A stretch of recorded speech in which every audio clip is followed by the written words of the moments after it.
Brahmin HP. So this is something which is prevalent in the society, and it has become so prevalent that it has almost become normal. What is being written in those slogans there was exactly what was spray painted in an university in India. So hence the word genocide has been applied after a lot of thought and after careful consideration of the facts and application of mind. No community has exclusive ownership of a civilization, including Bharatiya civilization. There was no evidence of anyone being Bharat by way of their birth. All they wanted was a class of interpreters between themselves and the subjects whom they are ruling, which is the British class, and the subjects which is being ruled. Blood and color, they will be Indians, but on taste, morals and opinions, they will be English.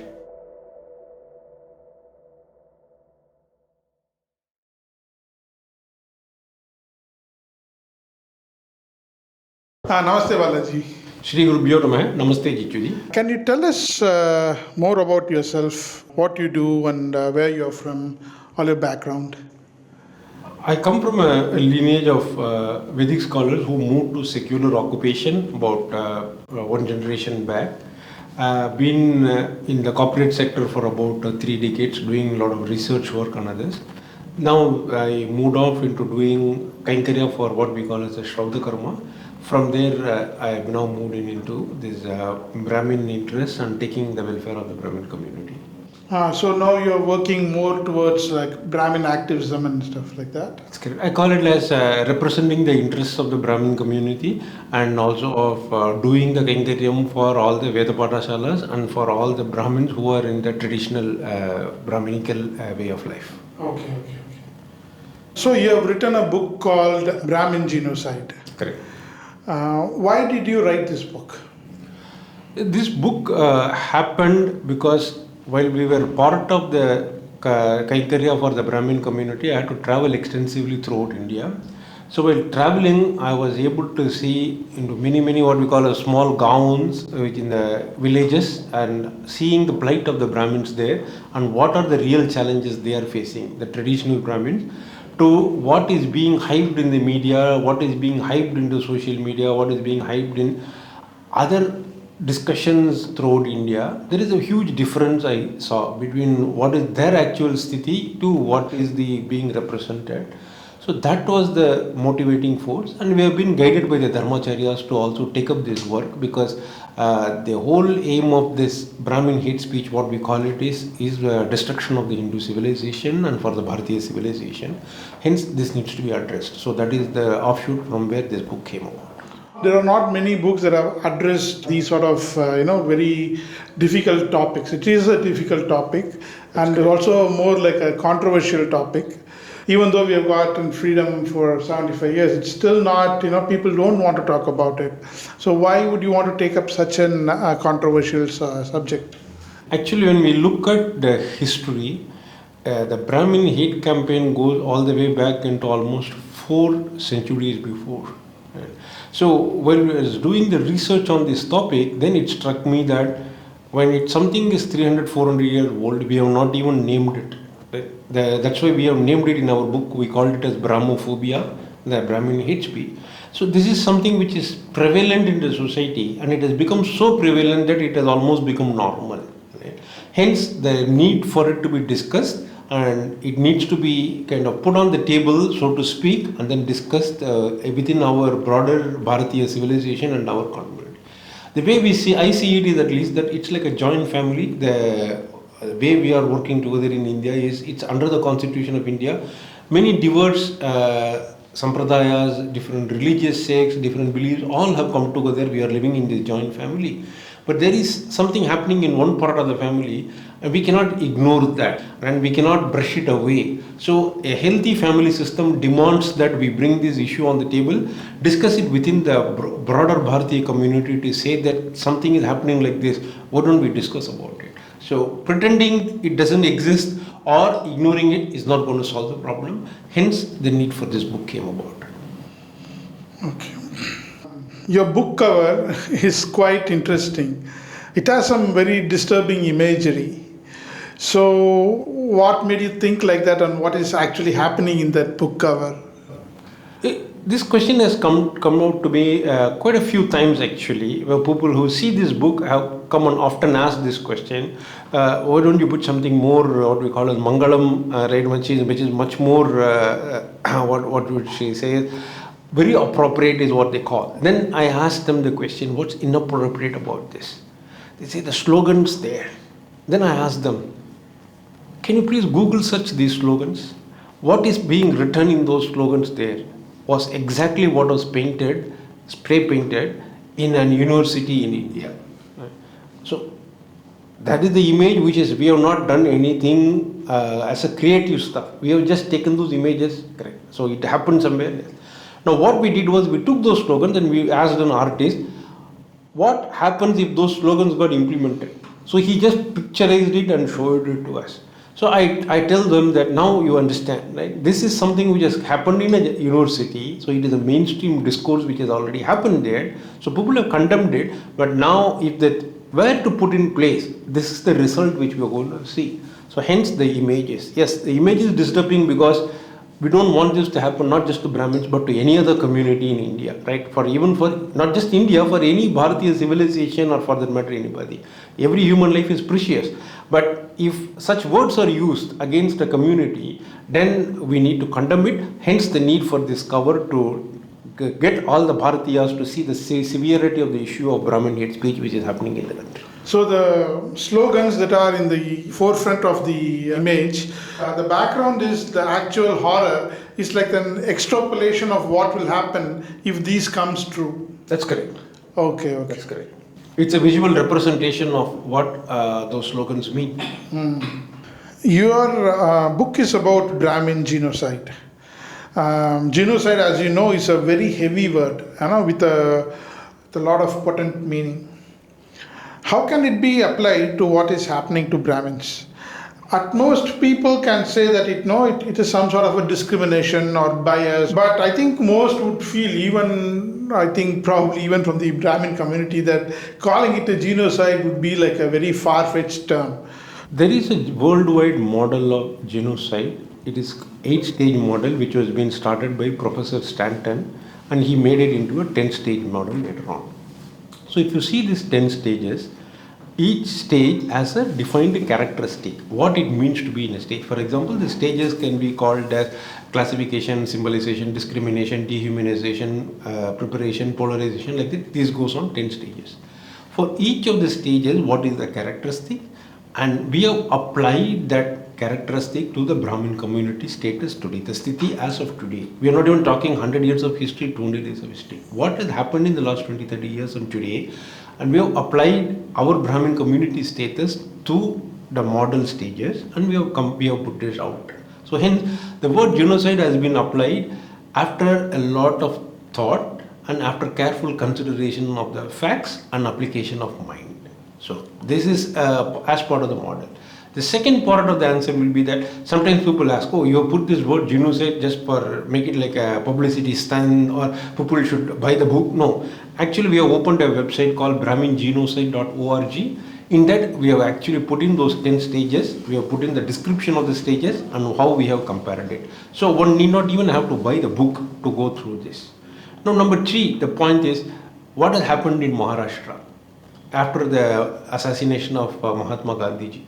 Right? Now people are talking about what happened to the Chitpavan Brahmins there. We can call it as a riot, we can call it as a mass murder, but there is a word out there that it could be termed as a genocide as well. What has happened to the Kashmiri Pandit community? Right? So do we even have a data today of how many Kashmiri Pandits had to move out in January 1990? Do we know where they went and what struggles they have gone through for the last 30 years? So these are the realities. In fact, in some states, there are even people who have said that after the assassination of Mahatma Gandhiji, the leaders had to come into the All India radio and then request the general public that please don't do anything to the Brahmin community. They had to actually, the leaders had to calm down their public sentiment. That has been told. So this is the era of All India radio. Today we have social media, fake news, artificial intelligence, deep fake. All these are today realities. So one flash and one wrong news and we don't know what is going to happen. Right? It is like a powder keg. It is just waiting for the fire to be lit. Hence, genocide model is potent. So we need to take this as a very serious issue and address it. So when you say it's a genocide, are you saying that this is actually in the process of becoming like a proper genocide, or are you saying that the genocide has already happened? That's a very interesting question. So the genocide model says that it's not just going through linear steps. It's not like a staircase steps where one has to go sequentially. Typically it does. But what could happen is sometimes 2-3 stages can happen. Then the stages can iterate itself. So it is not actually exactly a sequential model. It can iterate and steps can happen in parallel as well. So while 3 steps can happen, then maybe another it can go back or it can become a cyclical there. So there is no linear model over there to reach that. Hence, if you see in Kashmiri Pandit stage, right, they have already gone through a stage of they have been moved away from their homeland, they have to be dispossessed. Right? So that may not be the same status for somebody else living in another part of India, but they may be going through a different phase altogether. Okay. So the genocide may occur at any time, for any reason. So you are saying that the lot of the factors that leads up to a genocide has already happened. That's correct. That's called polarization. The stages of polarization is a good marker, I would say. So that has already happened in many places, is what is our view on that. Okay. How many genocides of Brahmins has already taken place by your account? You are saying that Kashmir, something happened to Kashmiri Pandits or something happened to Chitpavan Brahmins. I'm asking about historically, how many times do you think that these sort of genocides or massacres of Brahmins have occurred that has been targeted towards Brahmins? Well, in our book, we have documented the historicity of from the time the invasions have started. What is significant is the invaders invariably seem to have targeted the Brahmin community for special treatment in terms of physical violence. Right? So that has been documented. We have quoted some scholars who have documented those issues. It has been quite documented in a few instances, at least, where people have said that, at least in one instance, we have documented where people have measured in mounds. Mounds used to be the measure at that time. The Jainus of the Brahmins were killed. It has been measured in mounds. Right? So that they have collected the Jainus of the Brahmins who have been killed, and then they have weighed it in mounds. Right? So that is how the massacres When have did been. this happen? And this possibly is in the post 10th century to the 14th century period. We can put it there.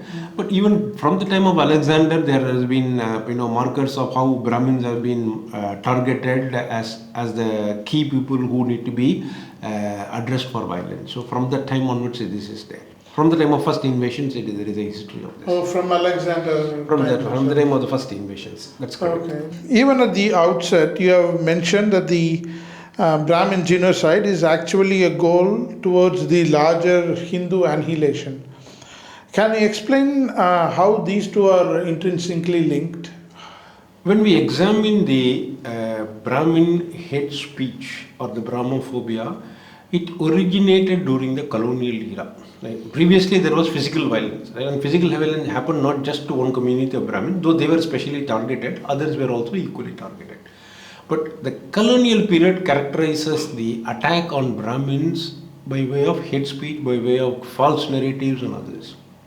As an example, one we can see is in Europe, in the 16th, 17th century time period, right, where books were written for 10 to 15-year-old students, which is talking about the lazy Brahmin, and it is characterizing the Brahmins as the people who are leading the people to a false religion. So from the time of colonial invasion, they were always thinking that there is going to be a false religion in India, and there is going to be the false priests who are leading the people into this false religion, thereby not letting them to have a proper religion, so to speak. Right? So that is what we call as a civilizing mission, they called it. Right? They were barbarians who were being taught barbaric practices by the Brahmins, so they need to be civilized. So that is how the context was. So when it happened like that, then all the narratives were built around the Brahmins that, right, these are the fake people, they are leading the people into false things, so they are the people who are living off the wealth of others, they are just lazy. All these characteristics started building one by one. That, and then later on it became the discrimination part, then it became that they denied opportunity. So one by one, the hate, so to speak, the castle was built brick by brick. So that is how this Brahmin hate speech is. And the target of that was not just about Brahmins. As we say in our book, the ultimate aim of Brahmin hate speech is, first is to eliminate the Brahmins from defending the Hinduism, but second is to make sure that the Hindu society and the Bharatiya civilization is annihilation. Right? That is the ultimate aim. The Brahmins just happen to be in the way, and hence they will be targeted first. But once Brahmins are targeted, every other community will be targeted one by one by using the same template, and then they will be called as casteist or Brahminical, all those words. We have explained how this process is going to work. Once the toolkit is ready, it's just about doing it for every other community until the entire civilization is made extinct. So you are saying that this might happen once the Brahmins are gone, then they will target the Hindus, or are they targeting the other communities also simultaneously? They will, for example, if say somebody calls a person casteist or somebody calls a person Brahminical, how can he disprove himself? So even people who are not Brahmins? They can be called casteist, they can be called Brahminical. So how will they defend themselves? And there have been cases now in the United States or in other places where a person says, maybe he is a Brahmin by birth, but he doesn't practice. He claims he is not a Brahmin, he is not practicing, but he still gets targeted as a Brahmin. So that is the part of what they call as the critical race theory. They are trying to apply it into a critical caste theory. Right? So that's the framework where they say that a person may be born a Brahmin, he may not practice the faith, but unconsciously he may be having a caste prejudice. So, and he may be actually discriminating against other people subconsciously or unconsciously, even before they being aware. Right? So that is what the critical caste theory talks about. So hence it's very difficult for a person to disprove that he is not acting in a casteist way or he is not acting in a Brahminical way, so to speak. Okay, just to clarify, right, we are not talking about or advocating or supporting some people who are discriminating. If there is discrimination, there is no two ways about it. It is no place in a civilized society. But what we are talking about is saying that, hey, somebody is doing something unconsciously, and how is that person going to disprove that? It's going to be very difficult for a person to do that. Okay. In a lot of places you have mentioned about civilizational battles. So can you define what a civilizational battle? Because you say that these civilizational battles, almost all the times they lead to the annihilation of the societies. Are there any precursors to what you are saying? Like, can you give us examples in history, not just Indian history, anywhere in the world, where this sort of civilizational battles has led to annihilation of that society or that civilization? That's a great question. I will split this into three, actually. The first point is, what is a civilizational battle? We all know about these military battles. So today with modern technology, you can even see the live relay of wars being fought, military wars. You can see a lot of ammunition there, a lot of bombs blowing, and there's gunfire and all. But a civilization battle does not have such precursors. Often it happens over a period of decades, if not centuries. It is slow, the process is, but make no mistake, the end goal of a civilization battle is a complete annihilation of a civilization. And I mean by civilization, because civilization does not belong to a particular community, for example. It belongs to everybody who is practicing that faith. So unless they culturally destroyed, right, we call it as a cultural genocide sometimes. Right? It may not have to be physically, but they just have to disown their ancestors, they have to disown their ancestral practices, they just have to move into an entirely different way of doing things. So that is how the civilizational battle is ultimately takes place. Coming back to the second part of it, we have talked about the Mesopotamian civilization, we talked about the Egyptian civilization. So those civilizations, what happened to them?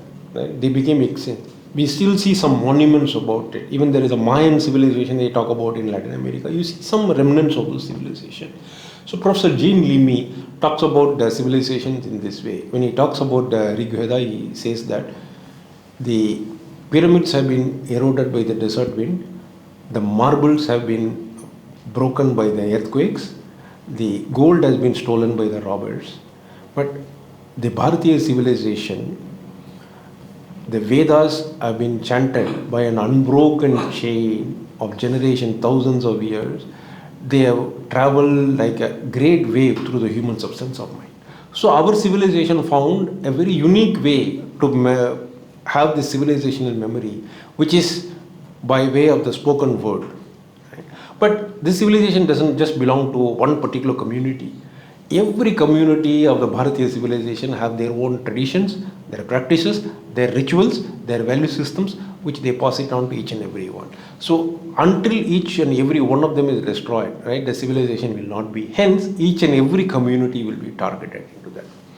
The third you asked about, what are the precursors to that?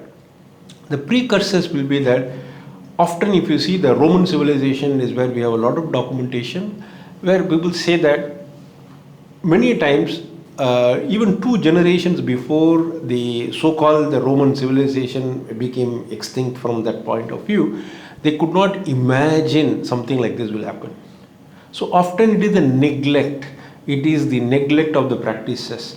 It is the neglect of what is happening around, right? So slowly they could see that there were laws which were being done, their practices were being curbed, but they could not realize all of that. They were just trying to adapt until they realized that by the time it was too late in the game for them to realize that the tide has literally turned. Hence there will be some precursors where the practices get questioned, the practices get restricted, their rituals, their sampradayas, not being followed, indifference to that. These are all precursors towards what can potentially become a bigger issue for the civilization.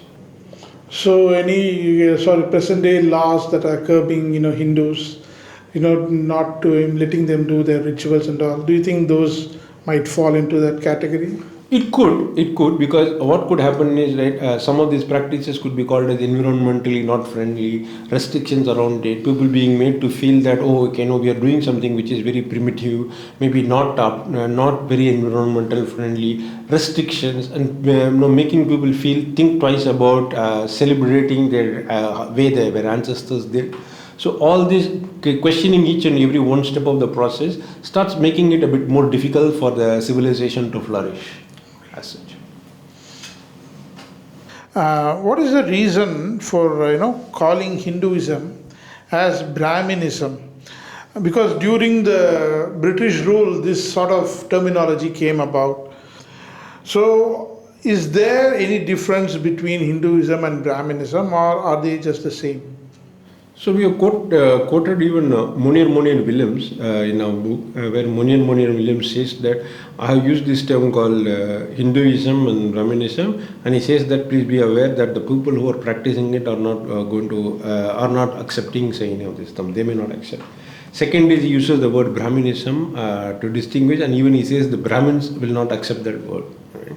And as per him, he says that as per Brahmin, theirs is their true faith, and they feel that even any religion can be included in that. For example, as per him, even Brahmins have no problem accommodating Mohammedanism, even Christianity under Brahminism. So as per Munir Williams, every practicing faith can be called as part of the Brahminism. So all these words were actually created with a way for them to understand our civilization, because they come from a very simple belief, or I would say not. Their belief system is that a particular faith, a particular language, a particular they are very specific about certain things. When they see a diversity of things around, they were trying to understand it, so they came up with different labels. Unfortunately, those labels started being used quite widely, and some people started misusing them as well. In fact, we see this as creating a wedge between different sections of the Hindu society. So it became in such a way that people started believing that there are all few different things actually in the end. Because nowadays, in a few parts of India at least, they say that Brahminism is sort of Sanatana Dharma and Hinduism is different. Because Sanatana Dharma is based on Vedic rituals, which corresponds more towards Brahminism, and Hinduism is something that is different. I have put in the word of the Munir Williams' view in our book. So those who claim Brahminism, now I haven't seen a proper definition of that word called Brahminism. Right? So often in our book we have also quoted people using Dr. Ambedkar's quote as a kind of misinterpretation. They just try to quote it as in a way which is not what Dr. Ambedkar is intended. Right? So leaving that aside, have they come up with their own definition of Brahminism? I'm not sure, because the way we understand is Dr. Ambedkar has quoted it this way. He has said that by Brahminism I do not mean the power, privileges and interests of the Brahmin community. I am not using it in that context. I am talking more about the negation of spirit of liberty, equality and fraternity, and he says that it is, in that sense, it is prevalent in all classes. Again, he is not using the word caste, he is using the word classes. It's prevalent in all classes, though Brahmins have been the originators of it. That has been his view, right? So he felt that it is there in all classes across, but he felt that Brahmins have originated. So that is his definition of Brahminism. But what has happened is people have started misusing that quote, because they used to attack everything around by putting the word Brahminical, Brahminism and all those words. And then whenever you're quoting them, then they say, oh, you know what, we're just quoting Dr. Ambedkar. They're not quoting, they're actually misquoting him in that sense. There is a famous leader who said that we don't hate Brahmins, we just hate Brahminism. So basically, you're saying that there is no difference between Brahminism and Hinduism. There is no such word called Brahminism. It is a British coined word, in my opinion. There is no word. So those who use the word Brahminism, they should not just quote Dr. Ambedkar's quote, which was given in a particular context. They should take the ownership. So whenever a word Brahminism is used, my request to all the viewers is please challenge them to say, what is your definition of Brahminism? Is there a particular definition of Brahminism? Let's first understand from them what do they mean by that. Right? Then you can talk. Otherwise, what happens is they just use this word Brahminism as a catch-all phrase. Right? And even if they say the Brahminism does not mean Brahminism, then what is this word about? Because today the world has moved into a very different way of doing things. For example, in the 19 or 21 flu, the Spanish flu, it was called Spanish flu. But now, when the virus originated in Wuhan, the World Health Organization and China government worked together. They said, please, let's not put it into one place. Right? We don't want to label that place in a negative way. So let's call it as a COVID-19. Let's not use the word Wuhan virus. Right?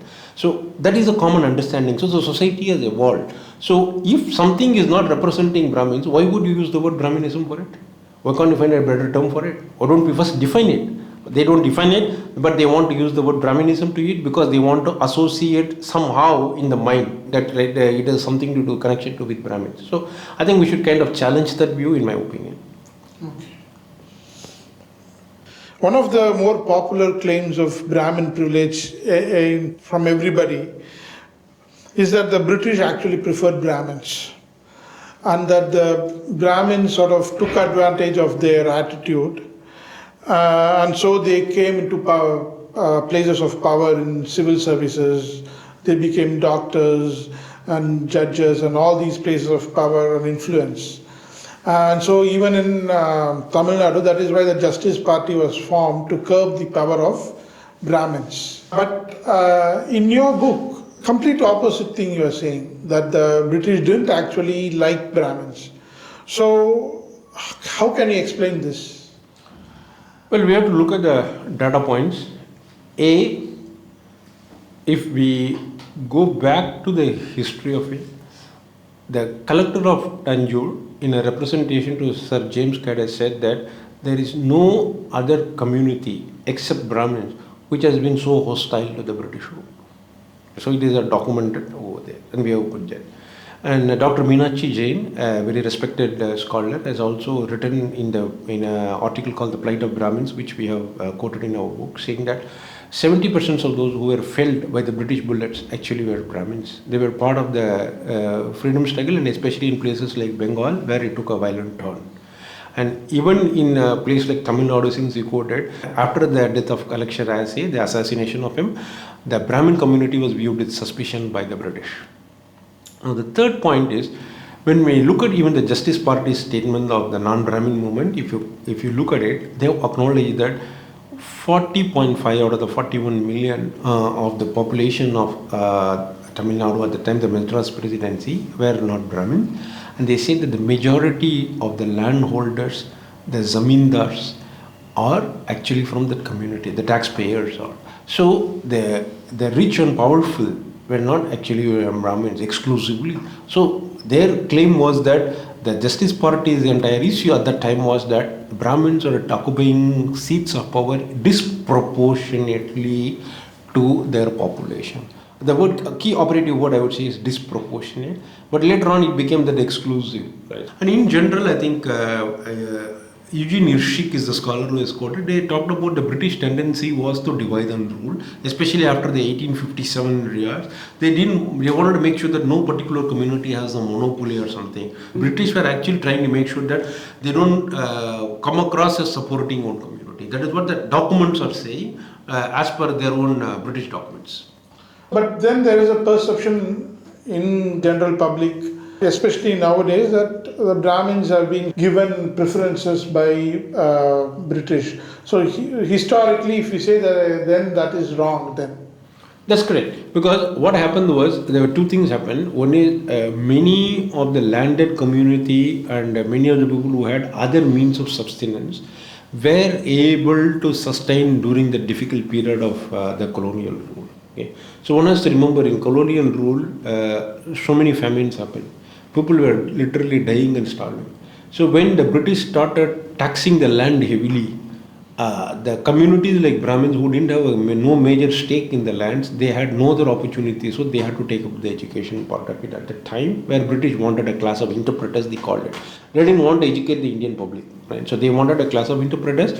So a lot of Brahmins did take up the jobs over there, but they were forced to take up those jobs. Hence there is a perception that British gave jobs to the Brahmins. No, it was not like that. They didn't support one community explicitly. At least the British data is clear on that.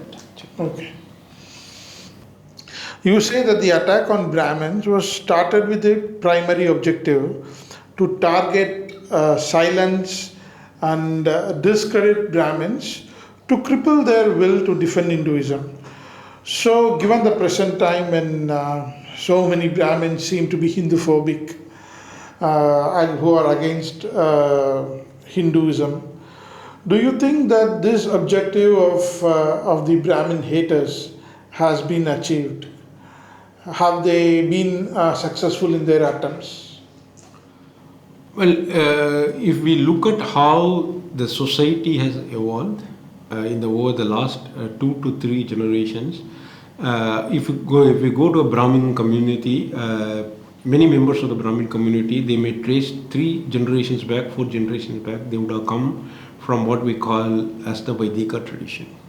So what the British disinformation campaign has done with the modernity which has come in is that now there is a difference in the Brahmin community between what we call as Laukika Brahmins and what we call as a Vaidika Brahmins. The term Laukika Brahmin does not even exist. It's an oxymoron, right? In the sense that a Brahmin by definition is supposed to be following the ritualistic practices in Vaidika, and they are supposed to have a traditional wear. They are supposed to sport a shika. They are supposed to do a trikala anushtanas, and all that was supposed to be part of our lives. But as modernity crept in, as the Macaulay system of education crept in, as the fake narratives against Brahmin crept in, to a certain extent we do see that some Brahmins are actually deracinated, so to speak. They have moved away from their roots. They don't see those practices as traditional practices as really valid. They see it as outdated.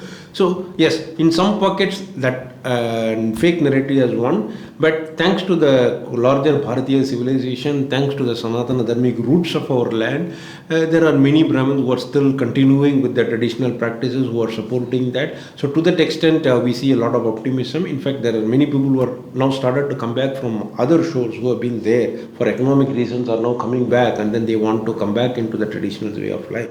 So definitely we do see that happening over here. So it's not, their attempts have not been successful.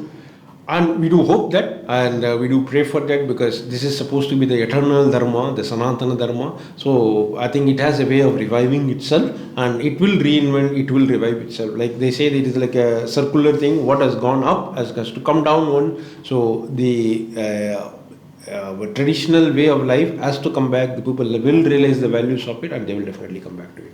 I have absolutely no doubt in my mind about that. So one of the more popular claims not just in your book, but a lot of people have this opinion, is that the Brahmins are perceived as the spiritual and ritual custodians of Bharatiya civilization. So I want to ask if this is just a perception, or is it actually true that they are custodians? And were they ordained by some other external forces like God or other greater forces to become custodians, if that is true, or did the society make them as the custodians? Why would somebody perceive them in such a way? Yeah, I think it's a good question. To me, when the moment we talk about custodianship, there is something which comes across as being exclusive. Tag comes along with that. So I would put it this way. No community has exclusive ownership of a civilization, including Bharatiya civilization. As I said before, each and every community has a role to play. A civilizational memory is part of each and every community. They transmit it to the next generation by way of rituals, practices, by way of their value system. So all that belongs to each and every community there. So there is no exclusive one community protecting that. Now, the second part of the question is coming back to our Bharatiya civilization, the unique way in which our Shruti tradition has been. So the Brahmins have been the inheritors of the Shruti tradition of the sacred Vedas. So hence they do play a larger role into that. Right? So that protection of that has been there, and it has been done for a reason, because even if you see a written word, right, there can be multiple interpretation, there can be spelling mistakes and these and other things you see. Look at a oral tradition which has come for thousands and thousands. For us, Veda are Anati. There is no time limit which we will know about the Vedas. From time immemorial it is coming. So they had to make sure that there is a rigorous practice, discipline, and it followed into the next generation without any errors creeping into the. Hence, they need to have this method of reciting. That is the second thing. Third is there is the traditional knowledge systems, which is the custodians of that has been, a lot of them has been the practitioners have to be the custodians, and a lot of those practices are also today in the hands of many communities, including Brahmins. Hence, there is no exclusivity, I would say, but yes, in terms of the Shruti tradition, yeah, Brahmins have been at the forefront of taking care of making sure that the civilization memory of the Vedas is propagated into the next generations. Okay, moving on. You have talked about the goal of a Brahmin as taking care of three debts in his life: debt to Vedic deities, his ancestors, and to the sages. So this leads for the need to define who is a Brahmin. These days, most of the Brahmins don't seem to be engaging in these activities. So what is the correct definition of a Brahmin? And what about those who are born in a Brahmin family but don't pursue these goals? Are they still Brahmins? Well, two things. One is, as per we are all following the Constitution of India. As per the constitutional definition is what stands today in India at least. Second is, yes, coming from a very scriptural point of view, there are many definitions available, like what we talked about. One is about the three debts of the Brahmin. We call it the Trirana of the Brahmins. Now, you talked about the third question, which is about those who are not actually practicing, but they may have been born as Brahmins. Right? So the question which we have is, today, those who are targeting Brahmins with a hate speech, whom do they define as Brahmins? Have we ever gone and questioned them? Because what we say is, this is called Shatrubodham Drishti in our parlance. See, what these hate mongers are doing is to peddle fake narratives against a caricature of what they call as Brahmin. It's like what we call as a straw man, we call it. They have put all the bad things of the society, every possible issues of the society, they have said it is coming from Brahmins or controlled by Brahmins. Right? So they define it. But now we have to ask them who exactly are they defining as the Brahmin? Is it somebody who is not practicing or somebody who is practicing, or what is their definition? Because people have not challenged that in our opinion. Hence, we have to ask them to define. The onus is on those who are claiming that Brahmin hate narrative, who are peddling this Brahmin hate narratives. We need to question them as to what is that they are defining it as the Brahmin, and whom they are attacking actually. Okay, but in terms of the third question, like how people who are born in a Brahmin family but don't actually practice or don't adhere to the Brahministic rituals, it is fair to ask them who they consider as Brahmins or not. But I'm just asking as a general thing because there are so many Brahmins, Correct. like even leftist Brahmin who are from Brahmin family. They have completely discarded their Brahmin rituals or their faith. So are they still Brahmins? Are they still belonging to that community? See, I hear what you're saying. Again, right, it will depend on that particular individual, because we cannot take a position as part of the Indian constitution. Things are very well defined. Today we are living with the constitutional norms in India. So it is not up to us to say what a person is or not is, because that is defined by the Constitution of India. Right? So that position can take. Second is, it is again, you are asking a great question, but unfortunately that question has to be answered by the individual himself. Does he see himself as, I am following the Constitution of India and I am, but this is what it is defined, then he is fine to use it. Or he says, I am following the Constitution of India. At the same time, I am also a follower of the scriptures, and when I want to be as part of the scriptures, then he has to consult his dharmacharyas to also perform all the necessary duties which is imposed on them as part of being a Brahmin. So they have to take up those duties and perform as well. So I would say it depends on the individual. There is no single definition or answer we will be able to give as part of that. Okay, but the Dharma Shastras don't have any opinion on these sort of individuals who are born as in Brahmin families, but they don't follow Brahminical rituals. No, they impose the duties. They say that Brahmin is expected to perform the duties. So your question is, what if they don't perform the duties? Well, then they have to go and consult our dharmacharyas for what are the consequences of not following the duties and what they should do to do the duties, right? Because not doing the duty is not considered good thing, right? So then if they are not able to do for whatever reasons, maybe laukika reasons, for example, somebody is not able to do madhyanika sandhya, right? So we can say, example, I will take a specific example, many have come and asked. So now our dharmacharyas have guided that you cannot do a madhyanikam at 12 in the afternoon, and in a midday is when it is typically supposed to be done. Then there is a compromise. You can do it in a Sangava Kala, which is at 8:30 in the morning or 8:28, depending on the sun's sun. Then you can possibly do it at that time and then go and attend your laukika duties, right? So those kind of answers are given. That is why I say better to consult the dharmacharya on which part of the duties they are feeling that they are not able to perform, and it has to be a practical answer as well, because if somebody is not able to do their afternoon ritual at all in the afternoon, then there are dharmacharyas will guide them as to what is the next best option available to them. Okay. Let us come to one of the main topics in your book, which is Brahmophobia. Mm-hmm. You have come up with this term, so can you define what Brahmophobia is? Sure. Brahmophobia is a term which we are given because we feel that anything which is not defined and named cannot be addressed. So the Brahmin hate speech has been there for 400 plus years now. So it is time we started giving it a proper name. It's time we recognized it for what it is, so that not because we want it to grow, right? Because we want to name it, because we want to know everybody should have the same nomenclature, and we need to kind of address it. And when I'm saying Brahmin hate speech, I'm saying hate speech against any individual, any community. It has no place in a civilized society. So it's not that only Brahmin hate speech need to be targeted. We don't want to come across this way. But what our theme in the book is that while other hate speeches are being condemned in to a certain extent, we see that Brahmin hate speech is being normalized. So that's a separate problem altogether. Coming back to your question on Brahmophobia as such, Brahmophobia can be defined as prejudice, hatred, fear, contempt against Brahmins, against the practices of Brahmins, against their rituals. So that is how we define Brahmophobia as.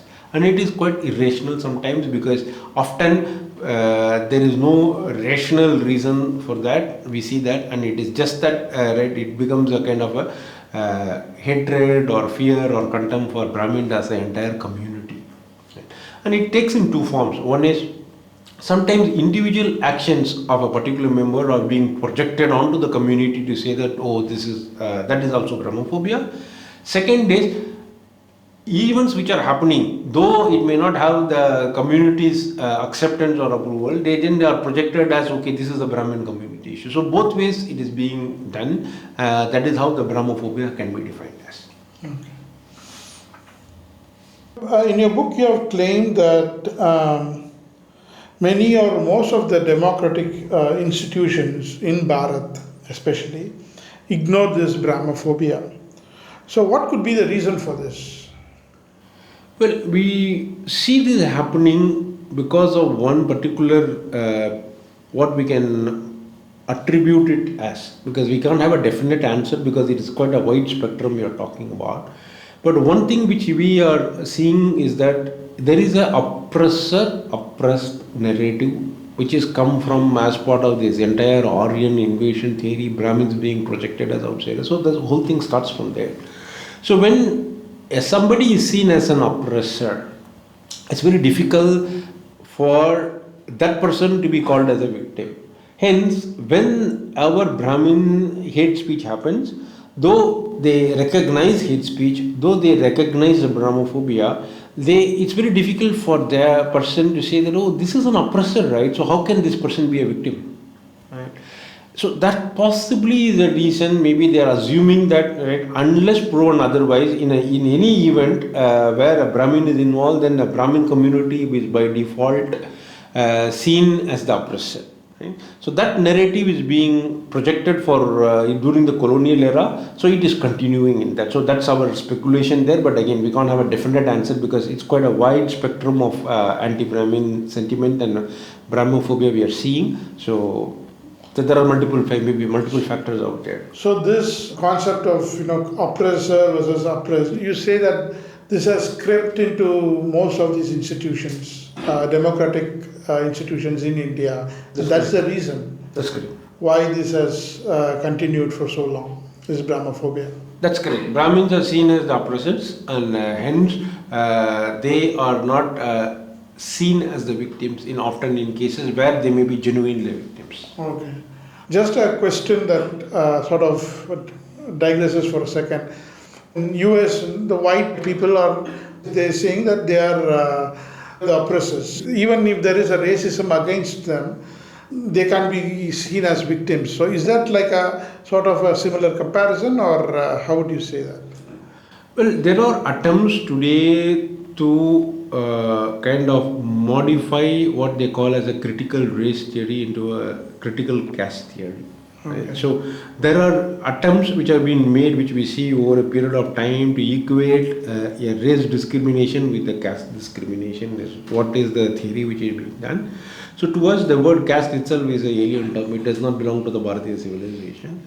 Yes. So your answer is right. In a way, they call it as reverse racism in the US. They call it reverse racism is also racism on all the description. These are again Western lenses.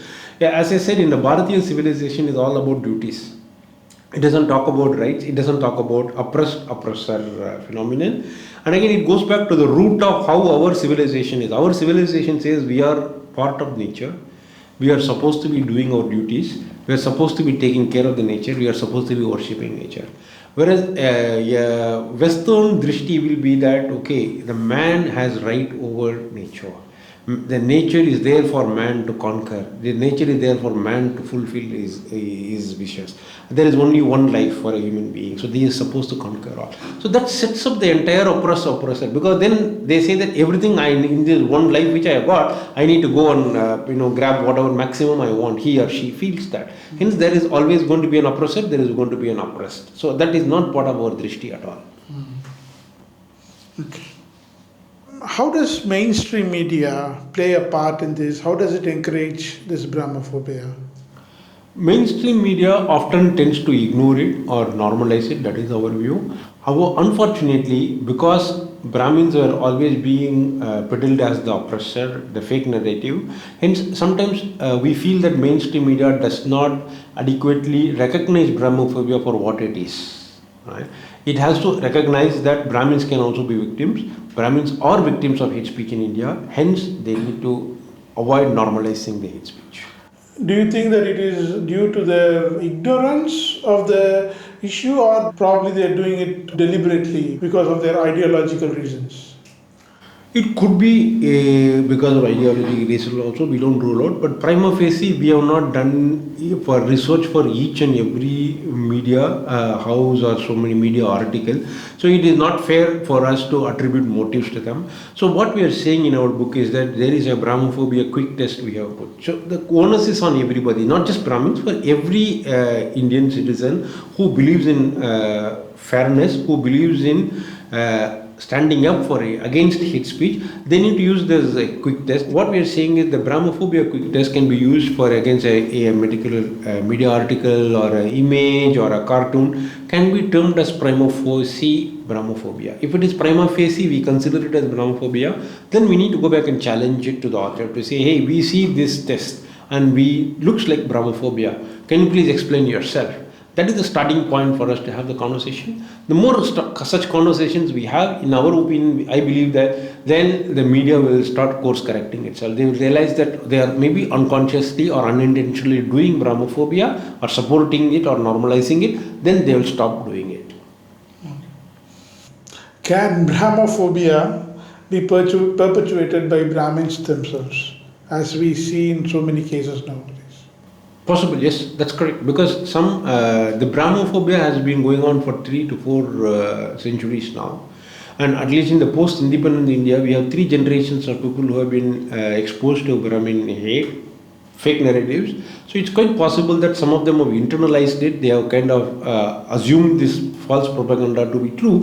And maybe in their mind, they have a kind of imagination of Brahmin or strawman, what we call as a strawman of Brahmin community, which they feel has done a lot of discrimination, denial of opportunities, they have oppressed others, so they have bought into this framework, they might have, and hence they may be hating that image. So they're basically self-hating with guilt and stuff like that. That's correct. Okay. You have mentioned in your book about an article written by the journalist Sagarika Ghose, where she had alleged that all atomic scientists in India are all Brahmins and an occasional Baba. But she herself had signed a hate speech petition against Sudarshan News. But why has nobody filed a hate speech against her for doing a hate speech against Brahmins? Like this, we see so many examples of, not just news journalists, but a lot of intellectuals, people from other avenues also. They are all doing hate speech against Brahmins, but no action is taken against them. Why do you think this is happening? See, in our book, we have quoted an article by Sagarika Ghose ji, where we have pointed out that how that Brahmophobic content can creep into these kind of articles. So it is our view that it is Brahmophobic. It needs to be explained by the author. We need to challenge it, and the author can take a position to explain or clarify. Right? Now, what we have pointed out in that particular article is, that article talks about somebody called Bomb Daddy. It talks about how science is all very definitive and why humanities is required, the so-called soft sciences and others. So she talks about that. First of all, so there is no relevance to talk about Brahmins in this article. Okay. So that is our first point. Second is, she is actually, if I remember correct, she is quoting another person called Dhiren Sharma or somebody who has written about this. And in that article they say this is shadowy Brahminical institution, something like that, right? And they are secretive lives. So atomic institutes. So atomic institutes, secretive life. But then mostly Tambram, how did they figure out? if they are leading secretive life, like the way it is like a James Bond movie or what they call as like a spy agency, why would they will blatantly put out their tampram? So it is an oxymoron. So somebody like Sagarika Goshti, I expect them to question this, to say, if they are so secretive, how did we even find out that they are tampram? That means they are not being secretive. Second is to say that now, by saying that they are secretive, they are living aloof from the dirty masses. What would you expect? Don't we know that scientists were being targeted in 1990 in I think in Bengaluru, right? Or foreign agencies, somebody dealing with nuclear energy and others. Do you expect them to be looking very public and then sharing all this stuff? There are certain things which are done by the government, by the official secret acts and others. So their duties are actually defined in a way which only selective people will know. So again, why drag in a Brahmin community in this? That is the whole point about this, to say, if there is no relevance to talk about Brahmins in your article, A, why do you even mention it? B, if you are mentioning about it, do you have facts and proof to say that yes, they are doing things because they are coming from a Brahminical belief, or they are saying that because they are Brahmin, they are doing it. So why are you attributing motives to that? So Sagarika Goshti has actually gone and signed a petition against another news agency which they say is doing something similar in UPSC. So all we are questioning is, now, Sagarika Goshti, can you please explain yourself? Right? So you have said this about Sudarshan News. I think that is the article which if I am not mistaken, I think I have referred to that. Then why is there one standard for it? Why is there one standard for this article? Because is Atomic Institution also a revered institution of India? Then why do we put a casteist color into it? That's our whole point about that. That's why we call it as Brahmophobia. No, but she has done a similar thing, hate speech on Sudarshan News. We are not categorizing it as a hate speech because on a similar situation in the UPSC exam, Sudarshan News had said that one particular religious community is being given preference.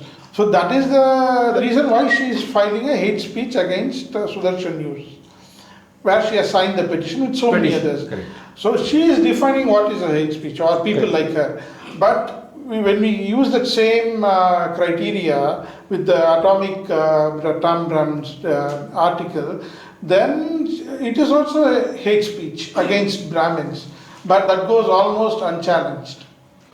But I think the way I see that, the way we have put it in the book is to say that we have put this article and we have said that why talking about Brahmins is irrelevant to that article. Now, Sagarika Goshti, please explain, if talking about Atomic Institution of India this way, how does it fit in into your position of talking about Sudarshan News talking portrayal of UPSC? If you feel that that is actually not correct and that is hate speech, why is this article not considered as hate speech?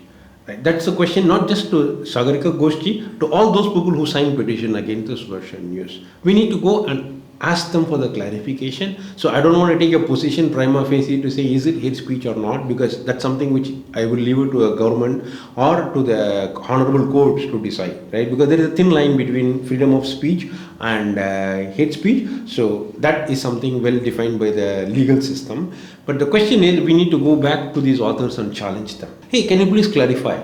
Once we start asking this clarification, some people may say, oh, you know what, I think maybe we may have kind of unconsciously did it. Or some people may come up with a position to say, oh no, I don't see it's Brahmophobia because these are the reasons. I have this data. They can, for all you know, Sagarika Goshti may come back and then say, hey, you know what, I have this data to say that 49 out of 50, for example. I'm just throwing a number here. She may say that we have this data to prove that most of these people are actually Tambrams. She may have data to prove. Then we have to question, then what is so secretive about it, right? If you can go and get a data like this, there is something wrong with the secretive thing which you are claiming, right? So one needs to have this healthy debate and discussion about it. But as you rightly said, the first point which is not being done is to go even challenge these narratives. That's the first step. It all begins with that. So you have mentioned there are like different stages of genocide. Can you elaborate more on that? There is an 8-stage model of genocide which has been accepted worldwide, and it became 10-stage model. It's run by Professor Stanton. The stages can be called as 10 stages are classification, symbolization, discrimination, dehumanization. Then we have a polarization stage, organization. So it goes into this. And then finally it goes into extermination, and then finally denial. Right? Meaning after the extermination, there will even be a denial to say something like this happened. So the classification in simple way meaning that somebody is different. There is we are in group, there is an out group, to say that, right? Us versus them kind of a narrative. So in the case of Brahmin, it is very straightforward. It comes from the Aryan theory to say that Brahmins are outsiders who came in India and oppressed them. Right? Now there is a symbolization. Yeah, Brahmins can be marked by their symbols, their rituals and others. So you can see mocking of their rituals and symbols happening there. So then there is a discrimination stage where to say that Brahmins are being discriminated against, they need to be discriminated, they need to be kept aside. There are articles which we have quoted where they say Brahmins need to be kept outside right, of some institutions and others. Right? So there are articles which write that. Now the fourth step is the dehumanization stage, where there is a natural aversion to killings by any human being. Because if you look at any normal human being, they want to be friendly with others. Right? So that's across all of us. Right? So all humanity is that way. We are kind to others by default. So to kill a person takes a lot of hate. So they need to be pushed to a stage where the other person should not even be seen as a human being. That is the dehumanization we talk about. That's when the people start to call them as pests. People start them to call as roaches, cockroaches, and those kind of stuff. So people start to dehumanize the community. So that is also happening. And so like that we have explained all the 10 stages in our Brahmin Genocide.org website. So people can go and take a look at that. So in independent India, can you tell about the various violence or massacres that happened against Brahmins after independence? Two key ones which come in the top of the mind are the anti-Brahmin riots, or the Maharashtra Brahmin genocide as we call it, that has happened in the aftermath of Mahatma Gandhi's assassination. Then the other one which comes into mind is the Kashmiri Pandit genocide, where Kashmiri Pandit community was forced into exile, and many of them are living in different parts of the world, not even having a clear path of when they can go back into them, or no fault of them, they're just being denied justice, and that's happening right in front of us for the last 30 years, unfortunately. With regards to social media, you see a lot of posts in Twitter, now X, Facebook, Instagram, and forums like Reddit, and like a lot of places where there is a considerable Brahmophobia in the posts where hatred against Brahmins are expressed very freely. But yet they go unchallenged, and even when they are challenged, most of the times they go unpunished. Because it's, at least in journalism, there is some sort of credibility, because you can actually approach the journalist or the publishers or the news company or whatever. But in social media it is very difficult because it's just random individuals. So how do you deal with this? It's a great question. There are three parts to it. Sometimes after people ask me this question, social media, maybe some harmless ranting, maybe venting, why do we have to take serious conscious note of it? So we have shown some research article which says that online violence can often lead into real life or offline violence. It can lead into offline violence. So we have shown that. So it cannot be ignored, number A. B, we have to bring awareness about this issue. That yes, if there is Brahmophobia, it needs to be challenged and addressed. So there are institutions in the social media, the organizations are also taking steps to address hate speech, because hate speech is not just affecting Brahmin community, right? So it is affecting every other community, every other country, it's just global, correct? It is impossible for any government, or for that matter even a social media organization, to start looking at each and every post, or looking at, especially if it is in say local languages and others, right, or people start using some very coded words, right, to describe that. So we need to stay alert, and we need to do our part to also report this matter to the authorities. Then the authorities will take action. So we cannot just ignore it ourselves. The moment we spot something, we need to go and then challenge it. We need to, even if we find prima facie it is Brahmophobic, then we need to also alert the authorities about it. Okay. So as citizens, we should be proactive about all this hate speech. Absolutely, there should be zero tolerance to hate speech. Not just for Brahmins, for against any community, we need to have zero tolerance for hate speech. Okay, your book details several techniques that go into spreading Brahmophobia. Can you explain what these techniques are? We have highlighted some of the key techniques which are being used. We have studied them in detail and we have given examples in the book. So, the Brahmophobia today comes in very sophisticated form because as it evolved over a period of time, the hate mongers have understood that they cannot have hate speech in a civilized society, and people have started getting feeling against such hate speech. People have started condemning hate speech, not just against Brahmins, but against others. So they started kind of making it more sophisticated. Some of the way they are doing it is by using different techniques. One technique which you can talk about is what we call a circular referencing. The second technique we can talk about is villainizing the Brahmins by just taking any event and then randomly and then blaming it on Brahmins. Third is by quoting or selective quoting or misquoting our scriptures and then blaming Brahmins for it.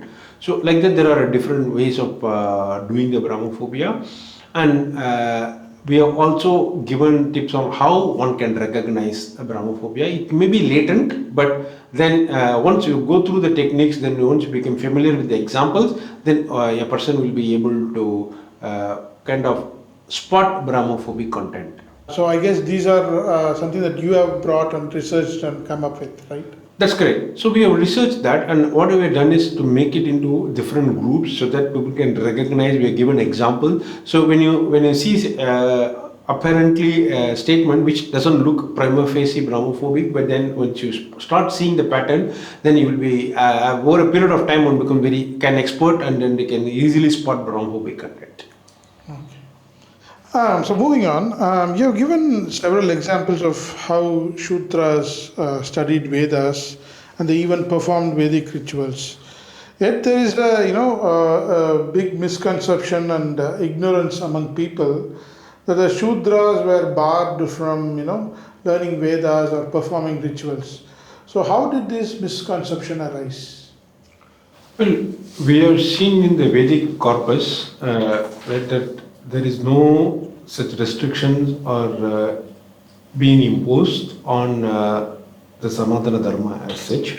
So we have, at the same time, to people ask this question, immediately they ask, where can I go and learn the Vedas today, the sacred Vedas? What they can do is, many are not aware that institutions like Arya Samaj have been doing it for the last maybe 100 plus years. Institutions like Gayatri Parivar has been doing it.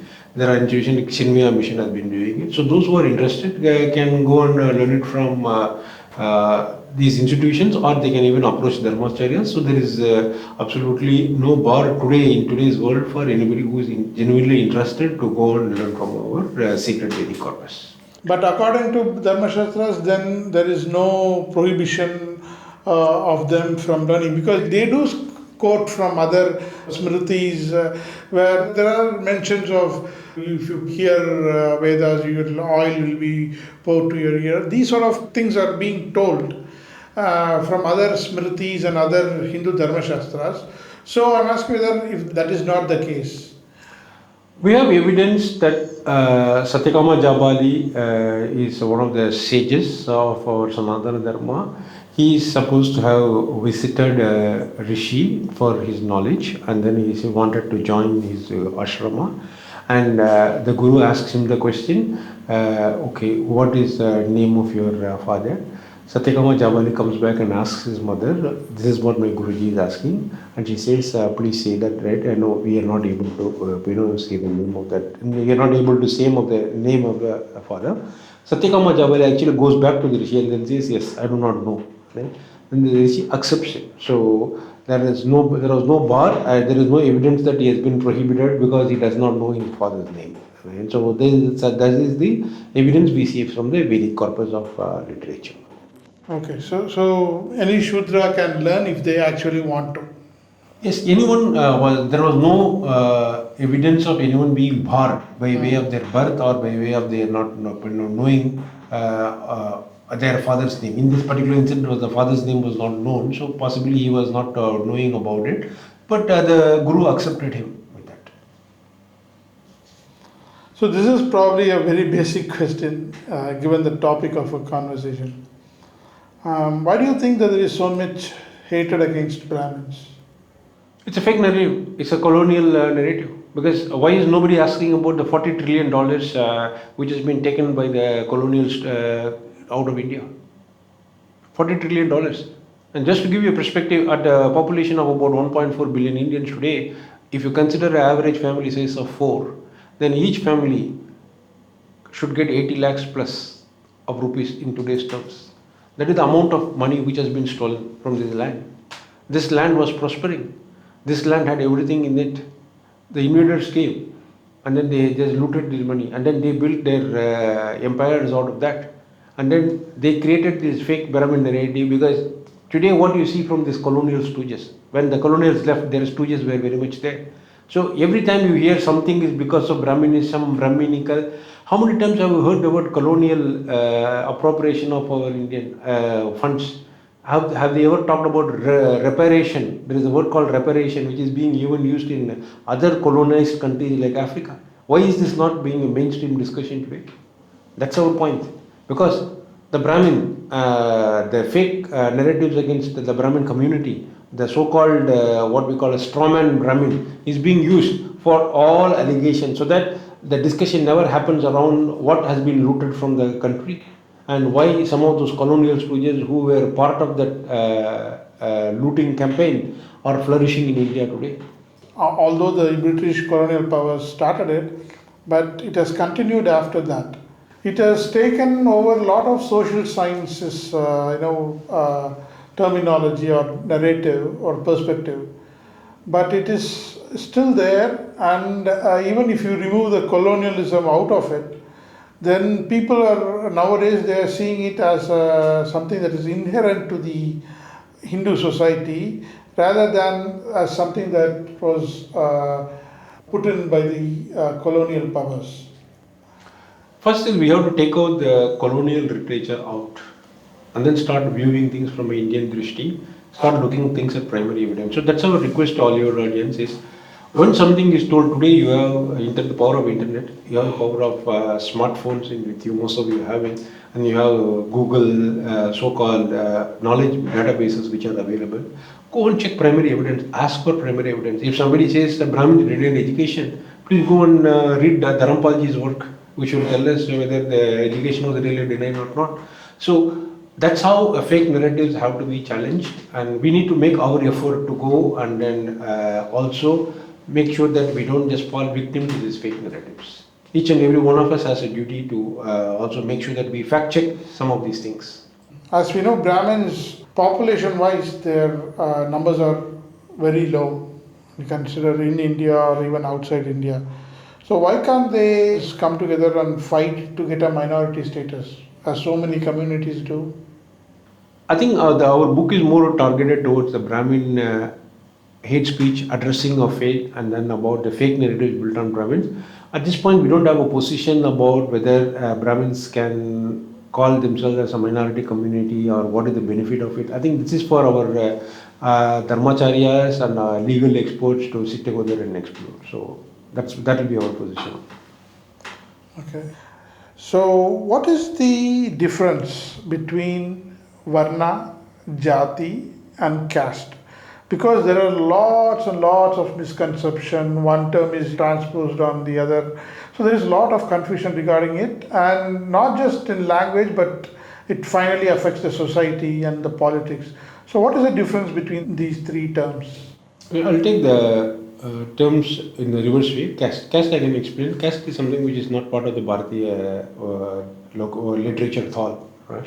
So this is as you might know, it's a Portuguese term which has been imported into the Indian context. So that is nothing to do with Bharatiya civilization. Varna and Jati are the Indian concepts. Again, I will state this, right? Many are trying to understand this system by way of some simpler explanation. So I will quote E. A. Gate, who has been the Census Commissioner of India in 1911. He says, apparently the caste, he refers to caste, right? The caste seems to be fixed and immutable, but in reality it does not appear to. There are new castes which are being born, old ones are disappearing. Right? He says there is a new Jati which comes in. It's all by function. Sometimes it is by their occupation, it is by their habitat, it is by their social practices. Suddenly they start forming a new group and then they call themselves maybe a new Jati. And then they start having their own marriage practices among themselves. Then it starts withdrawing from it. And the way he describes it as beautifully, he says that it is like a hover hand of a clock. Right? You cannot see the hover hand moving perceptibly, but nevertheless it moves.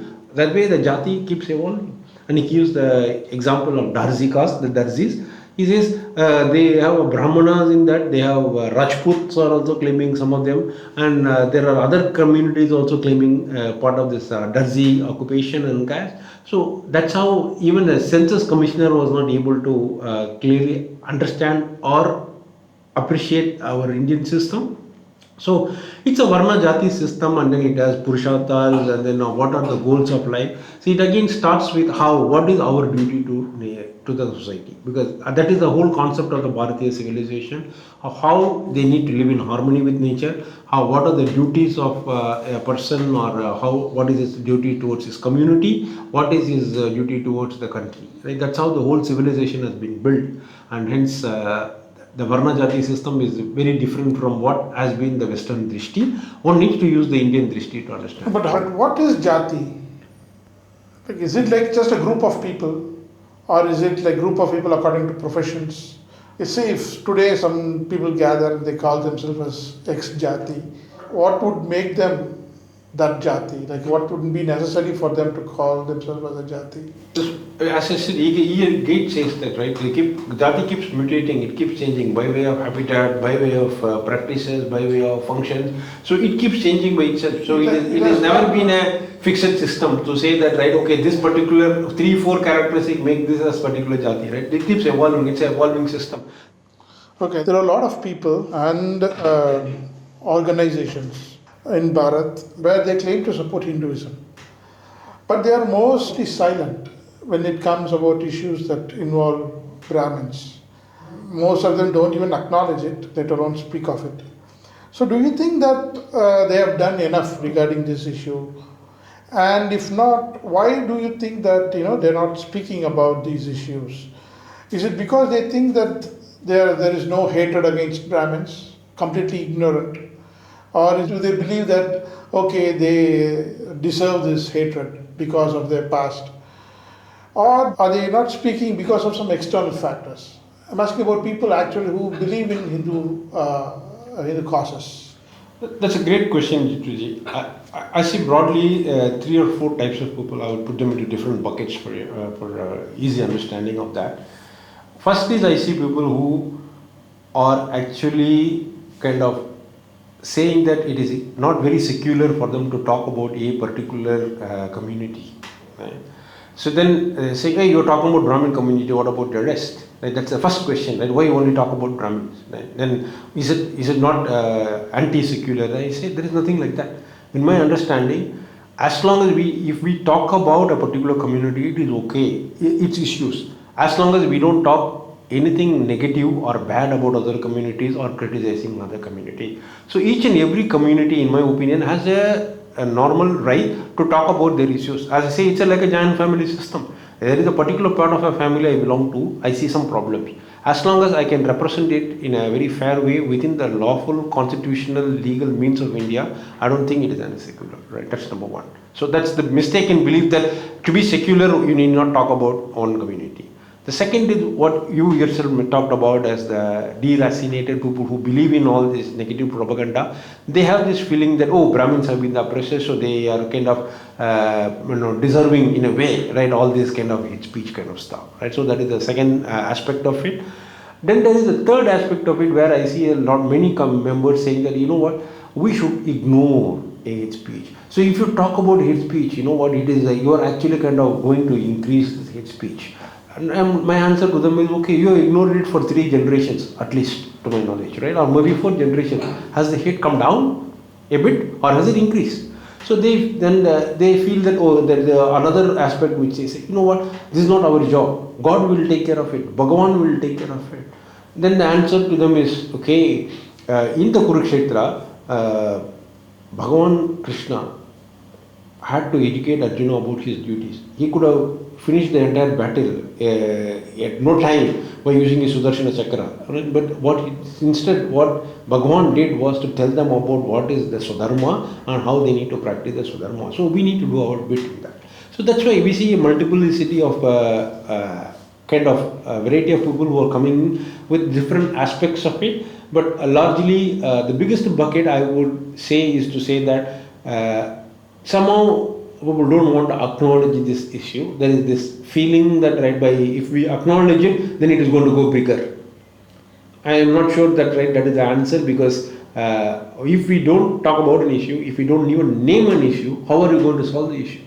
Right? That's why we have named it as Brahmophobia. And the very fact that there was not even a name given to it tells us that people are just saying that, okay, I'm going to ignore it and it is going to go away. It's not going to go away. They are fine. So they are fine with talking about Hindu causes, but they are very touchy when it comes to dealing with Brahmin hate issues. That's correct. They see that they don't want to be seen it as championing a community's issue. Then I say them that if you're talking about dharma, every community's issue has to be discussed. I'm not saying that only Brahmin issue has to be discussed. If the agenda is to say we are only talking about Brahmins, then there is a problem, right? We are saying that hate speech, which is being done today to Brahmins, will happen to each and every community. So every community has to face this issue. So we have to address this issue, not just for Brahmins, to make sure that other communities are also not suffering from it. As I said, there is zero tolerance for hate speech against any individual or against any community. Just because we are talking about Brahmin hate speech, it doesn't mean that we are going to condone other hate speeches. Whatever we are doing here is going to help other communities as well. That is the point which needs to be understood. Okay, so let's come to the root cause of all this Brahmophobia. The root cause is moved in the Aryan invasion theory. So, how much has this theory contributed towards this hatred? Because it has been now debunked by almost all aspects, like historically and archaeologically and scientifically. It's almost been debunked. So, what is your take on this? The root of what we call as othering Brahmins, that Brahmins are outsiders, Brahmins are have to be outside of India, they do not belong here, is contributed by the Aryan invasion theory. So if you see some of the hate graffiti which is happening today, it still says Brahmin Bharat Jodo, right? Why are they saying Brahmin Bharat Jodo? Because they believe that Brahmins do not belong to this land. So Aryan invasion theory is a root cause of the othering of the Brahmins. So it needs to be addressed. And to your point that it has been debunked, has it been accepted by the government that yes, it is not the right theory, that it is just a hypothesis and it's a false hypothesis? Has the government accepted it? Has the institutions of India accepted it? They haven't officially said so. That's a problem, right? So we need to make sure that they say that. That Brahmins belong to this place and they have not come from any other outside place. So unless the Indian government and all the secular institutions of India clarify that, this invasion theory is going to come in one way as Aryan invasion theory, Aryan migration theory, Aryan tourist theory, whatever way you call it, it's just going to come back, and then his entire purpose is to separate Brahmins from the rest of the Hindu society. In whatever form it comes. The theory is going to do that job. Do you actually believe that there was no discrimination against the lower Varnas, Jatis in ancient times? Because as you will very well know that when Adi Shankaracharya was walking in Kashi, he saw a Chandala and he was appalled by the sight of him, and then only he realized that it was Lord Shiva. And similarly, in Ramanujacharya, his wife didn't serve food to another non-Brahmin. And that is why actually it is said that Ramanujacharya left his wife and became sannyasi, entered the sannyasi dharma. So, though you can say that these acharyas had the realization, but the fact remains that Adi Shankaracharya was appalled. The initial reaction was one of shock, and Ramanujacharya's wife was averse to provide food to a non-Brahmin because of the societal circumstances. When you have that as the background, so there must have been some sort of a discrimination against lower jatis or varnas. So how do you respond to this criticism? First and foremost, discrimination against any person or any community in any form has no place in a civilized society. So it has to be condemned, it has to be rejected. Right? So we don't want to come across as supporting any such discrimination. Having said that, we have to look at it as 2 points. A, what time period are we talking about? Independent India, you can say there is no discrimination. I'm going in the reverse order or chronological order. Let's look at the period of invasions. During the period from 10th century to now, till the British colonial rule, were Brahmins in positions of power? Were Brahmins controlling all the institutions of the country? No. Answer is no. Correct. So there is no evidence that it was institutionally practiced by Brahmins all across India, that every Brahmin was doing this discrimination. So there was no institution, there was no laws which were made to do that. No. Going back to the Vedic period, now let's go back to the Vedic period. In the Vedic corpus, we don't find any such discrimination.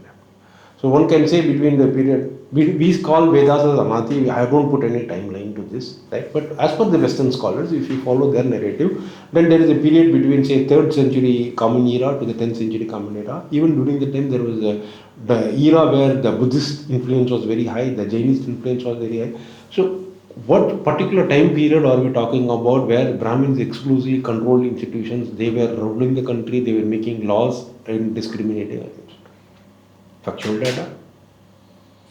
No, there is no such data which is available factually, primary sources which corroborate this. Now, has there been other evidences like what we talked about His Holiness Shankaracharya ji or His Holiness Ramanujacharya's thing? But I do see them as self-correcting mechanisms of the Sanatana Dharmic society. Yes, incidences would have happened, otherwise these acharyas wouldn't have condemned it. But that is a very healthy trend of a society which is self-correcting itself. Right? It was saying that there are certain things which are being happening in that particular point of time which need to be corrected, and then they stood up for it, they corrected it. And the fact that the majority of the society accepted them as acharya itself tells you that, right, that they are not a widespread practice, and it was the people were understanding that such practices need to be rejected. So that's a very healthy society, in my opinion, that which accepted this criticism and which said that it need to be corrected. Right? So that is the second point. So this whole narrative that entire period of time for 2000 years people have been, that's a very common thing I hear, right? 2000 years people have been discriminating against. Well, let's have a factual discussion on that. I think that is where the data has to be provided. In fact, you will be surprised to see that Dr. Ambedkar has actually pointed this out, that in the British colonial writings, he says that it has always been one-sided, that Brahmins were discriminating against other communities is what the British narrative has been. And he says that it is counterintuitive, but you will actually find that Dr. Ambedkar has listed evidences where other communities have also said that Brahmins bring bad luck to them. Where other communities have said that we don't want Brahmins to enter their quarters because they bring bad luck. So these are things, because we confuse between ritual purity and certain belief systems people have. You can call it superstition, you can call it as faith, whatever, right? But I respect that if some communities felt that, right, Brahmins do bring bad luck to them, then the Brahmin community would have said, yeah, I think we don't want to, kind of hurt their feeling, and they would have lived in separate quarters also, right? Brahmins might have done that. So we don't know. So we are researching that, and that's why I would say that a lot of discussion and debate need to happen here for our own Bharatiya civilization, because not talking about is not going to solve the problem, or denial or saying, oh, nothing happened, that is also not going to solve the problem. What exactly happened? We need to take away the colonial lens, and we need to have our own drishti, and that's why we, as part of our Saptarishi team's effort, we are bringing in more scholars to discuss these issues, go to the root cause, go to the primary sources, find a narrative which is unbiased, and then bring up a Bharatiya counter narrative, Bharatiya civilizational narrative. Today we don't have that. We have only a Western narrative. I hope I answered your question there. Yeah. Okay, so in your book you have given a template where you can say that the atrocities that were committed by the European and the Western civilization was then transposed to our own Bharatiya culture. And that's how Brahmins were, accused of committing atrocities. They were finding false equivalences. So can you explain this more elaborately? How they did this? In the Western society, if there was witch burning, then they equated it into sati. So sati was made into a phenomenon which was supposed to have been happening all along, that it was such a widespread practice. It never was. Dr. Meenakshi Jain, a very reputed scholar, has even kind of brought in evidence where before 1857 or before the colonials were the real rulers of the country, how they were not talking about these kind of issues, and then after they had to peddle a narrative to their bosses, they started telling about how barbaric Indians were, how they need to be civilized when they started doing the civilizing mission. So the sati became a narrative. Now the second one, you can straight away make an equation, is they had a class system in Europe, and then they made it into a caste system in India. Right? There was a serf. Serf is a term which they used for the people who were landless, who were supposed to be almost like a slave to their landlords. That system never happened. They equated falsely the serf into Shudra here, right? Saying that Shudras were discriminated against. So like that you can see whenever they had an issue happening in their place, then they put it onto the Brahmins here over here. For example, they had these gong farmers, they called it, right? Because they created all these sewage systems, and it will be interesting to know that how they created this sewage system. They felt that the odor which is coming from the human excreta, right? That is what was creating a problem. That is their understanding of disease that time, right? So they put all that into the London Thames River, and then all that was flowing in there, and then it was called the London stink actually.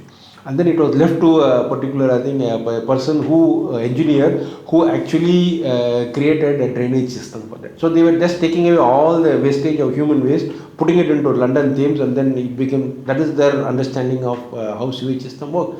But then they blamed Brahmins for it in India, saying that Brahmins made other communities to do this, work of manual scavenging work, which is actually against the Brahminical principles. So rather, the Saucha Vidhis of Brahmin says that, right, they should not be, there is not even part of the Bharatiya Drishti over there. And it's quite interesting that way that, right, whatever was the ills of the Western society, they put it. But again, they did it in a very false way. For the outside world, they projected that Indians were open defecating, right? They are open barbaric, inhuman people. They have basic no culture. That's how they projected. But if people were open defecating, then where is this manual scavenging practice coming from? You can't have it both ways, right? So they show one thing to the Western world, they show one thing to the Indian world, and in the Indian system, they blame everything on the Brahmins, right? So then, the last thing I would make a point is that people say, the British were the people who liberated the Indian women. Please go and read about the lock hospitals, and we have narrated it in a book. There is a book called Queen's Daughters, something like that, and where the British women, again, right, not all British were bad, right? The British women, some genuinely, they saw the plight of Indian women in the colonial rule, the atrocities which were done to them in the lock hospitals, where Indian women were being made to go horrible sufferings by the British colonizers. So that is all being documented. But then they peddle these fake narratives that, Brahmins were suppressing the women, then the British came and then liberated the Indian women. So this is how the false narratives get peddled. There has been like a spate of violence against Brahmins in some states recently, in the last 3-4 years, I'm saying, in UP, Rajasthan, Bihar, where a lot of Brahmin pujaris are being killed, and even normal Brahmins are being targeted. Is it like a Brahmophobic killing, the targeted killing, or is it like a just crime of passion, out of revenge? Do you think that's happening there? I think it's a mix of all, as you have rightly pointed out. Some of them attacks even happen because of real estate, because some of the mandirs are sitting on prime real estate property, and there is some real estate mafia which goes and attacks that, and that priest or pandit there in that particular temple, he is defending that, so he becomes a victim into that. So we see that happening as well. So there is a variety of reasons which are happening. Okay, so it's a mix of both. It's a mix of all. Okay. Yep. Brahmins are, often accused of not letting people of other castes, especially the supposed lower castes, to study before the arrival of the British. They say British education sort of equalized all those. So how far is this claim true? Dharampalji has done extensive work on it. So we have gone through the British records itself. So I'll give you some data points, then you can make your own conclusions. First is in the Madras Presidency. In the Madras Presidency, the Brahmin students were 10 to 15% of the total student population. So when we talk about Madras Presidency, that included at that time Malayalam speaking areas, even some areas of Orissa into that, and even Andhra. And this data which I am talking about, 10 to 15%, applies to Tamil speaking areas. Now what happens to the Malayalam speaking areas? In the Malayalam speaking areas, almost close to 53.56% of the students were Shudras. That is the community they belong to. Now we go to the areas which are Orissa's areas. They're close to about 63% of the students belong to the Shudra community. This is the data which has been garnered by Dharampalji's data. Now let's look at some specific interesting data. In the Malayalam areas... So this is before the British arrival, the traditional... Correct, traditional schools. Now you look at Malayalam speaking areas, of the 808 students of astronomy, only 78 students were Brahmin. So usually when you look at the astronomy, you think that, oh, this is Jyotira Shastra, many Brahmin students will be there, but the data shows that only 78 of them were Brahmins. There are umpteen number of British collectors who have recorded that. For example, there is a collector, William Bharat, who says that the teachers were generally Shudras and occasionally Brahmins. So if Shudras were the teachers, then obviously they would have also been educated. Every village had a school. That is what Pendergast, who is one of the colonial collectors, has said. There is the same thing which has been said by many of the colonial collectors of that time. Right? Now, in fact, we have a place called Burdwan in Bengal, where they say that many of the teachers were from the Caste community. And in fact, they say that even I think 2 of the teachers had leprosy. So it was a very inclusive society. Even the people who had such diseases were not discriminated against. So the traditional Indian education system was very all-inclusive. The British actually took the best system from India. They used it, and then they came back and then said that the Indian system was bad. And those who claim that the British educated the Indians, they have to go and just read the Macaulay's minutes. Macaulay has been very clear. He has said that it is not in our means to go and educate the myriad masses of India. So after looting India of $40 trillion, this is what Macaulay's claim was, that he has no means and he has no interest to educate the Indian masses. All they wanted was a class of interpreters between themselves and the subjects whom they are ruling, which is the British class, and the subjects which is being ruled. They wanted an interpreter whose interpreter will be of blood and color. They will be Indians, but on taste, morals and opinions they will be English. That is the society they wanted to create, and we have been using that education system and we are claiming that the British educated us. It's a completely fake narrative. Okay. In your book, you talk about this drill logic. Correct. I think you have introduced this and even copyrighted it. That's correct. So what is this drill logic? Yeah, the drill logic is to go and use data, facts and logic to counter fake narratives. That is what drill logic is. Because in our Tarka Shastra, there are many different varieties of padarthas, which we call it, which we can use, which is called Vada, Jalpa. We have kind of narrated it. So often what happens is, for example, we have given it in the book also, that if there is a fake narrative that, oh, Brahmin denied education for 2000 years. So what happens is, out of good intentions, what people make is general statements to say, you know what, I think education should not be denied to anybody. Right? It is nobody should be discriminated against. All these are correct, right? Nobody is denying that. But when somebody is making this false claim, and then if you are going to give this kind of general statement, then you are giving an impression to the public that yes, something has happened and we are not giving a correct answer. Rather, what should be done is to go and challenge that claim to say, when you say 2000 years, which is the time period you are talking about? What is the education you are talking about? Is it engineering? Is it medicine? What exactly is your education you are talking about? What was not given? If he says that, oh, 2000 years they have not given education, how did all these dams came about? How did all the irrigation systems came about? Did Brahmins build all that? Who had engineering expertise? Who had the mathematical skills to do that? And Indians were trading with the entire world. How did they have the mathematical thing? How did the Indians come up with this zero concept? All this was, so education was never denied to the Indians. So we should use their claim, start asking them for data, and then start drilling down by facts, logic and argument, rather than making some general statement about it, because that actually doesn't solve the problem, it actually increases the problem in our opinion. So that is what the drill logic is all about. We have given some examples in the book about it. I think we touched upon this issue. There is a flurry of Brahmophobia happening in the West. There was a bill that was passed in England a few years ago regarding castes, and there have been a lot of cases in the US where so many Indians live, where companies are being taken to courts, individuals are being taken to courts, and there are bills that are even being trying to get passed in various states in the US.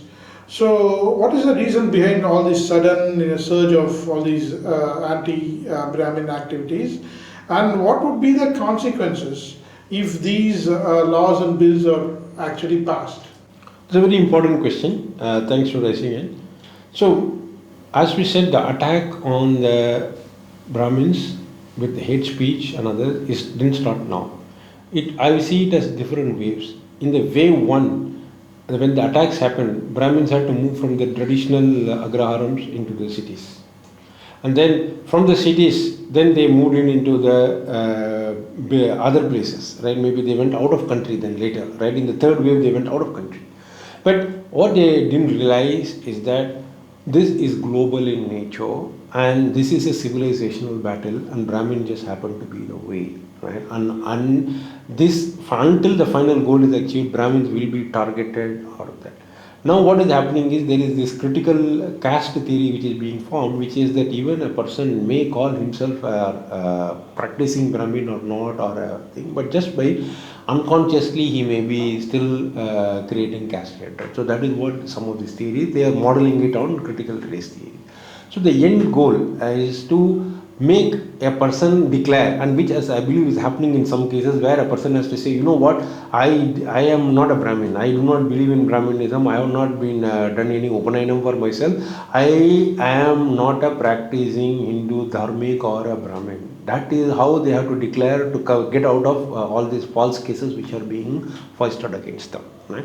Now, for a moment, we don't want to come across as saying that no, all claims of discrimination are fake or something. If there are genuine cases of discrimination, if anybody is doing any discrimination on basis of caste or any other thing, it has no place in civilized society, we should condemn it. So we are not supporting that. But what we are talking about is fake narratives which are being peddled. So that is a global agenda. So the final agenda is to say that a Hindu or a practicing Sanatana Dharmic has to claim that he does not believe in what his ancestors were worshipping. He does not believe in his ancestral values. He feels that he is just a product who has just come in here. He just lives by himself and then he goes. That is the end stage at which they are going to take this culture. So the loss of complete identity. Absolutely. That is the end point of a cultural genocide. And we have to reflect it back into what our Dharma Shastras are saying. Right? Ahara nidra bhayam maitunamcha samanyameva pashubir narana. So if it is all is about eating, ahara, nidra, sleeping, bhayam, fear, living in maya and fear, maitunamja, with his reproduction, if that is the four basic functions, then there is nothing which separates a human being from an animal. Right? So that is the end state to which they are declaring the Hindu civilization, to say that this is what the four functions. If we take out the dharma, what remains? It is what remains. Right? And we have to disown the ancestor. If a person disowns his ancestors in front of he or she, in front of his next generation, what will the next generation think of that person? Right? So even in our Antyeshti karma, what is the mantra which is being said? Prehi prehi padivir purve bir yatrana purve pidarapparehu. You are going to the land of your ancestors. That is how the farewell which is being said by the ancestors. Disown the ancestors, disown your culture. Then what does one person become? He just becomes a machine which is just working, eating, sleeping, and then it is just going with the colonial narrative. That is the cultural genocide which global Brahmins community is facing, not just global Brahmin community, the global Sanatana Dharma community face. So the Brahmin hate speech need to be addressed on priority before this virus spreads and starts attacking all other communities also. So, okay, for so long we have talked about, that there are like certain forces that are acting against Brahmins. So what are these forces? Who are they? We have identified them in our book in terms of what we call as the fountains of hate which created, and then there are those transmitters who are also spreading it. So they could be colonial stooges, it could be foreign actors who are non-state actors. We see some hate. In fact, we have documented in the book about how it is coming from outside of India as well. And then there are also the deracinated individuals who are into self-hate, so they are also doing that. So it's a variety of sources, and some of them are genuinely believing the fake literature. Right, and then they are seeing that, this Brahmins did all these atrocities. So they themselves are creating all this hate. That is the self-hate, which is also happening. But why have they come together? What is there like a common goal for all these people? In our research, we don't see them having any common agenda or a goal, but we see them having a variety of motives, like a colonial stooges, right? That they have to carry on the propaganda, right? That is maybe their motivation, right? Again, deracinated individuals, right? Self-hate. So they have bought into the fake literature, and then some of them even say that they want to look cool because there is this fake academia support which says that so much of negativity about Brahmin that they want to look cool, right? By kind of saying that, I am all against all these things, right? I am a good guy, but no, I'm not believing this kind of thing. It's more peer pressure, I would call it. Some of them. Some of them have an agenda, especially some of the regional outfits. They want to create a narrative to say that, we have this Brahmins who are creating all these problems for us. Otherwise, these are the problems. So you need to have a villain for all their issues. The villain becomes the Brahmin for all the societal issues. Okay. Considerable part of Brahmophobia is propagated and produced by Brahmins themselves. There are no shortages of Mukhardjis, Banerjees, Iyers, Iyengas, Sharmas, Tripatis, Sardesaids, Dutts, etc., who openly they profess Brahmophobia and Hinduphobia. So when there are so much inimical forces inside our own community, how can other Hindus actually act on it? Because another Brahmophobe can just point fingers at our own community and say, see, he's in your community, he doesn't care about your community, so why should we stop our Brahmophobia? A hate monger is a hate monger. In my opinion, a hate monger needs to be challenged. A hate monger needs to be challenged not just in the social media or in the mainstream media, but they need to be also challenged legally using the constitutional mechanism which is available. So whether it is coming from a Brahmin or whether it is coming from anybody else, to us it doesn't make a difference. It needs to be challenged, it needs to be condemned. Okay, it doesn't matter if it's a Brahmin. Okay. So what are your future scope of actions? What can Brahmins do to stop this hate against them? So our objective of the book has been to A, create an awareness about the civilizational value, B, to condemn this hate speech and then make sure people are aware of this hate speech and to start challenging it. 3 is to start creating a civilizational narrative of the Bharatiya civilization, because today we don't have that in our opinion, so we need to create one. So these are the 3 aims which we have. Do you think that the actions against Brahmophobia should be limited to just Brahmins, or do you think like other communities should also take part in it?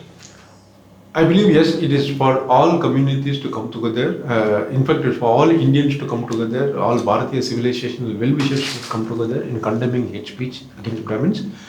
Not just because it is for one community, because hate speech can affect any community. Today it is happening to one community, Brahmin. It can happen to other communities also, and it will happen in our opinion. So hence, it needs to be challenged and addressed. So we should all come together and address. That's correct. We are living in an age of AI, space exploration, incredible scientific technologies, discoveries, inventions. It seems like very outdated. whatever the rituals are. So how can Brahmins still practice the rituals, or is it still relevant, the rituals or the Brahminical practices? And do you think that if they are still relevant, is there an option to write a new Dharma Shastras that matches the age that we are living in, rather than relying on age-old, Dharma Shastras and scriptures? See, in my view, the sacred Vedas and the Dharma Shastras are given to us by the rishis. I believe they are relevant not just for today, for previously, not for today, and for tomorrow as well. And for eternity, they will be valid and they are available. Number two, there is the saying in Tamil which says that உரையற்றது ஒன்றை உரைகாணும் உமர்கால் கரையற்றது ஒன்றை கரைகாணலாகுமோ திரையற்ற நிற்போர் சிந்தை தெரிந்தார்கள் புரையற்றிருப்பான் புருஷடையோனே. So the search for the higher being, the search for the meaning of life, the search for the infinite, that is done by this land. This land is full of seekers. That is what our dharma has been, to seek the meaning of life. What is the meaning of our existence? That has been the ultimate question which has been asked oftentimes, innumerable times. It has been answered innumerable times in many different ways by our Sanatana Dharmic principles. In my opinion, they are eternal. They have the answers to the human civilization, and they are the treasures of the Bharatiya civilization. They are the gifts of our society, our civilization to the humanity. That's why I see. So even when people go outside of India for their work, for their different compulsions, and of course people living in India, all the Brahmins should sort of adhere to the Brahminic principles in any conditions that can arise due to the present age.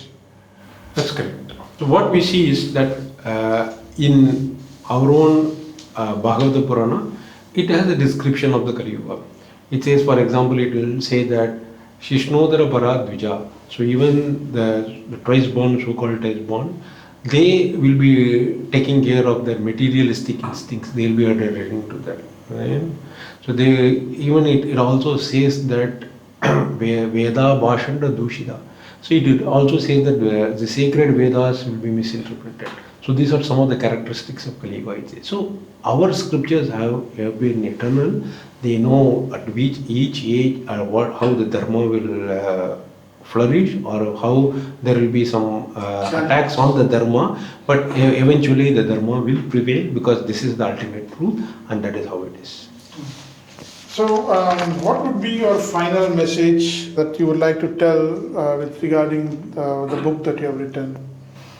So the final message, I would say, or rather call it as a key outcomes, is to create an awareness about the civilizational battle.